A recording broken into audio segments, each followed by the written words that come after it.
Tshisekedi, écoute. La grâce que tu as, ne badine pas, ne blague pas. Sois sage, sois crédible, sois intègre. Si tu blagues, tu badines, tu ne feras que 3 ans et tu mourras par assassinat. Il faut faire attention parce que Dieu voudra que ce quinquennat soit un quinquennat pour apporter un souffle nouveau aux Congolais. Parce qu'on a toujours vu les Congolais comme les idiots. Dieu a placé Tshisekedi en lui donnant une épée, et cette épée c'est pour mettre en mal tous les ennemis. Je vais parler à Moïse Katumbi. Katumbi, écoute ce que Dieu dit. Si on a arrêté Salomon, c'est quelqu'un qui est à tes côtés, qui voulait prendre la place de Salomon.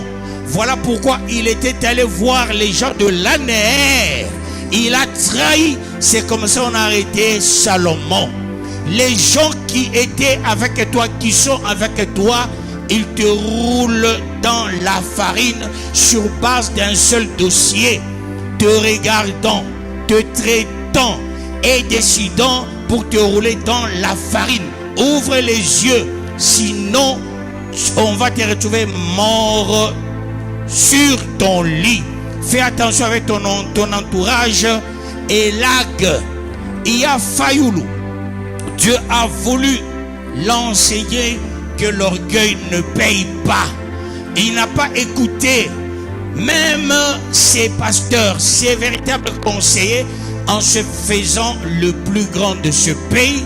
Et Dieu l'a réduit en plus petit de ce pays. De ce fait, Dieu voudrait récupérer la manette de commandement des politiciens, parce que les politiciens ne sont plus intelligents. Sur 100% des politiciens, il n'y a que 2% de véritables politiciens.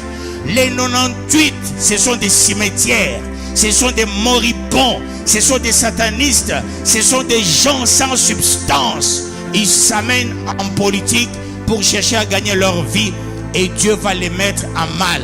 Dieu va ressusciter les enfants de Dieu cette fois-ci.